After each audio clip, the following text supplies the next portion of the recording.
माहौल बिल्कुल साफ है। चुनाव हम लोग जीत रहे हैं। तेजस्वी प्रसाद यादव जी बिहार के मुख्यमंत्री बनने और बिहार की जनता की मन आकांक्षा है। इस बार चुनौती किसे मान? कोई चुनौती नहीं है, जदयू वाले हार रहे हैं। समय के साथ ऐसा है सुमन जी की वोट चोरी पकड़ी गई है तो वोट कटवा सबको खड़ा कर दिया गया है। तो ये सीधे तौर पर देखिए, एनडीए ने अपना एक पूरा स्टार कैंपेनर का फौज उतार दिया है और बिहार में इस बार मुद्दे अलग अलग हो रहे हैं। ये बहुत शर्म की बात है कि आप स्टार कैंपेनर बुला करके सभी जातियों को, एक तो जब से बीजेपी की सरकार बनी है बिहार एकदम टुकड़ों में बट गया। जीविका के तो पैसा लेकर के उन्हीं के पैसों से उन्हीं को 1% ब्याज पे लोन दिया। नमस्कार, लाइव सीरीज देख रहे हैं आप। राजा पाकर विधानसभा में मौजूद हैं और आपको बता दें कि इस बार बिहार चुनाव बहुत अलग अलग रंग दिखा रहा है और ऐसे में जो कांग्रेस की विधायिका हैं हमारे साथ और फिर इस बार राजा पाकर विधानसभा से खड़ी हैं। हम बात कर रहे हैं प्रतिमा दास जी की। घर घर जाकर के जनसंपर्क कर रही हैं। मैम, क्या लग रहा है इस बार, क्या माहौल लग रहा है? पहले तो आपको बहुत बहुत धन्यवाद और आपके जितने भी दर्शक हैं जी। उनको सादर प्रणाम और अपने राजा पाकर की सम्मानित जनता को सादर प्रणाम। तो माहौल बिल्कुल साफ है। चुनाव हम लोग जीत रहे हैं। माननीय तेजस्वी प्रसाद यादव जी बिहार के मुख्यमंत्री बनने और बिहार की जनता की मन आकांक्षा है कि वो बिहार में परिवर्तन चाहती है। वो सब दिख रहा है, आप देख लीजिए, लोग इंतजार कर रहे हैं मेरा। मैम, इस बार क्या कुछ बदल जाएगा? इस बार फिर से अगर प्रतिमा दास जी जीत करके आती हैं तो क्या बदलेगा राजा पाकर? देखिए, बदलने के लिए आप तो देखे होंगे राजा पाकर में जो भी विकास हुआ है मेरे आने के बाद हुआ है। पुल पुलिया, सड़क, हॉस्पिटल, उसके बाद में स्कूल का बहुत सारा जो बिल्डिंग नहीं था हमने अपने प्रयास करके हमने किया। लेकिन अभी बहुत सा काम कराना बाकी है, बहुत सा काम होना बाकी है।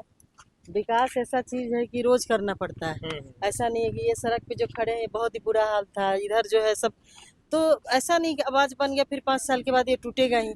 तो विकास निरंतर चलने का चीज है। रही बात जो विशेष बात है, तो हमने डिग्री कॉलेज के लिए बात कही थी और पास भी हो गया है। सभी प्रखंडों में एक डिग्री कॉलेज खुलेगा जिसमें कि हमारी बेटियां, हमारी जो गरीब गुरबा पिछड़े समाज की जो बेटी हैं, दलित समाज की बेटी जो बाहर नहीं जा पाती, वो गांव में रह के पढ़ेंगी।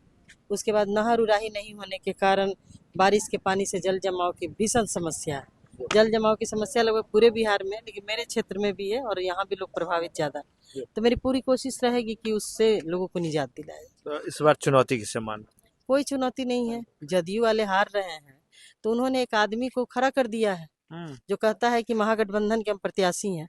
तो ऐसे नहीं चलेगा, क्योंकि जनता ने मन बना लिया है कि यहाँ पर प्रतिमा कुमारी जी को पुनः वोट दे करके विधायक बनाना है। जदयू वाले खड़ा किए? हाँ बिल्कुल, जदयू वाले खड़ा किए हैं, क्योंकि हम तो हमारी तो लड़ाई जदयू से है और हम किसी को चुनौती नहीं मानते हैं। जदयू के पास कोई आधार नहीं है वोट लेने का।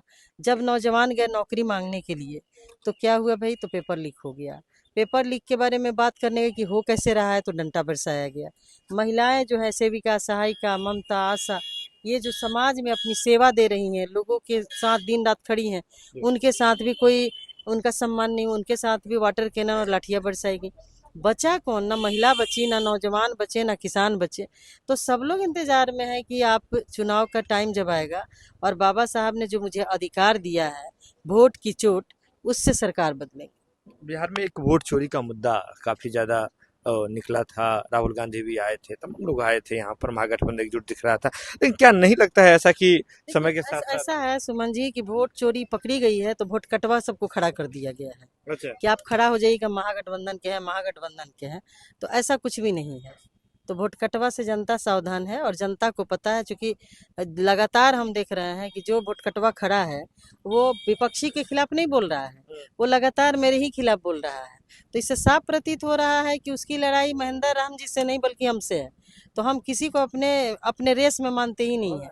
जनता हमारे साथ खड़ी है और हमारी लड़ाई जनता की लड़ाई वर्सेस जदयू से है और जनता अपनी लड़ाई में जीत रही है। अच्छा, ये सीधे तौर पर देखिए, एनडीए ने अपना एक पूरा स्टार कैंपेनर का फौज उतार दिया है और बिहार में इस बार मुद्दे अलग अलग हो रहे हैं। तो ऐसे लग रहा है कि कुछ, देखिए, हम एक ही चीज कह रहे हैं, 20 साल से आपकी सरकार है और उसके बाद भी आपको अपनी बात को पहुंचाने के लिए स्टार कैंपेनर की जरूरत पड़ रही है, तब तो ये बहुत दुख की बात है ना, ये बहुत शर्म की बात है कि आप स्टार कैंपेनर बुला करके सभी जातियों को, एक तो जब से बीजेपी की सरकार बनी है बिहार एकदम टुकड़ों में बट गया, जबकि सरदार वल्लभ भाई पटेल ने पूरे हिंदुस्तान को एक झंडे के नीचे ला के रख दिया था कि हमारा झंडा तिरंगा है और सभी लोग इसके नीचे रहेंगे और देश की एकता अखंडता के लिए बहुत जरूरी है।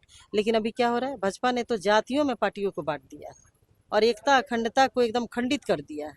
तो अब लोग समझ रहे हैं, लोग जान रहे हैं कि हम खंडित होकर के बिहार का विकास नहीं कर सकते हैं। खंडित होकर के वोट दे देंगे लेकिन सरकार बनेगी पूंजीपतियों की, गरीबों की सरकार नहीं बनेगी। गरीब लाचार मजदूर जो है, जिनके गरीब के जो बच्चे हैं उनको नौकरियां नहीं मिलेगी, उनको इंटरव्यू के नाम पे 5 नंबर 10 नंबर से फेल किया जाएगा, वो सड़कों पे घूमेंगे। बीए पास एमए पास करके वो यहाँ नहीं रह पाते हैं, पलायन इसलिए करते हैं कि गांव में मजदूरी नहीं करेंगे, बाहर जाके मजदूरी करते हैं, बाल बच्चा को छोड़ के जाते हैं।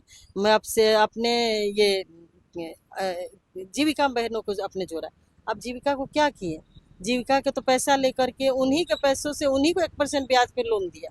तो जीविका भी समझ गया थी, जीविका को आपने सशक्त किया होता तो आज 10-10 हज़ार रुपये देने की जरूरत नहीं पड़ती।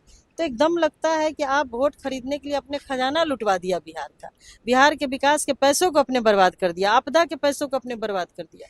तो ये सब नहीं चलेगा। जनता बहुत समझदार है, गाँव के लोग जो होते हैं बोलते नहीं हैं लेकिन वो चुपचाप अपना निर्णय समय पे देते हैं। तो आप देख लीजिए, गांव में आप जब घूमिएगा तो आपको माहौल प्रतिमा कुमारी के पक्ष में, महागठबंधन के पक्ष में है और निश्चित रूप से इसका रिजल्ट 14 तारीख को आपको देखने महागठबंधन इंडेक्ट रूप से आपको सहयोग कर रहा है? बिल्कुल एकदम सहयोग कर रहा है, कहीं कहीं दो राय नहीं है। जो लोग भोटकटवा लोग हैं जो घूम रहे हैं वो जदयू को कुछ नहीं बोले, हम ही को बोल रहे हैं। तो इससे लग रहा है कि उधर से पूरा दबाव है कि भाई किसी तरह से वोट कटवा, वो कुछ भी कर लेंगे लेकिन जदयू यहाँ से नहीं जीतेगा। कुछ भी कर लेंगे। प्रतिमा जी कितने वोटों से जीत रही है? अपार बहुमत से जीतेंगे भाई, हम थोड़ी जीतेंगे, राजा पकड़ की जनता जीतेगी, राजा पकड़ के गरीब गुरबा जीतेंगे। यहाँ की महिलाओं की जीत होगी, महिलाओं की जीत होगी, यहाँ की महिलाओं की जीत होगी। सीधे तौर पर समझिए, राजा पाकर विधानसभा में प्रतिमा दास जो है विधायक रही हैं और किस तरह से जनसंपर्क कर रही हैं, अपनी बेबाकी के लिए जाती हैं और कह रही हैं कि यहाँ से एनडीए ने यानी कि जनता दल यूनाइटेड ने एक सूडो कैंडिडेट को खड़ा कर दिया है, जो यहाँ के जो एनडीए के प्रत्याशी हैं उनके खिलाफ कुछ नहीं बोला, उनके खिलाफ कर रहा है। तो जनता सब तमाम चीजें समझ रही है और इस बार पूर्ण बहुमत से, अपार बहुमत से जो राजा पाकर की सीट है वो आराम से प्रतिमा दास निकाल रही है, ऐसा दावा कर रही है। हालांकि क्या कुछ होगा ये एनालिसिस में पता चलेगा, लेकिन आप जुड़े रहें लाइव सीरीज के साथ, क्योंकि लाइव सीरीज पर खबरों का सिलसिला लगातार जारी है। माहौल बिल्कुल साफ है, चुनाव हम लोग जीत रहे हैं। तेजस्वी प्रसाद यादव जी बिहार के मुख्यमंत्री बनने और बिहार की जनता की मन आकांक्षा है। इस बार चुनौती किसे मान? कोई चुनौती नहीं है, जदयू वाले हार रहे हैं। समय के साथ ऐसा है सुमन जी की वोट चोरी पकड़ी गई है तो वोट कटवा सबको खड़ा कर दिया गया है। तो ये सीधे तौर पर देखिए, एनडीए ने अपना एक पूरा स्टार कैंपेनर का फौज उतार दिया है और बिहार में इस बार मुद्दे अलग अलग हो रहे हैं। ये बहुत शर्म की बात है कि आप स्टार कैंपेनर बुला करके सभी जातियों को, एक तो जब से बीजेपी की सरकार बनी है बिहार एकदम टुकड़ों में बट गया, जीविका के तो पैसा लेकर के उन्हीं के पैसों से उन्हीं को 1% ब्याज पे लोन दिया।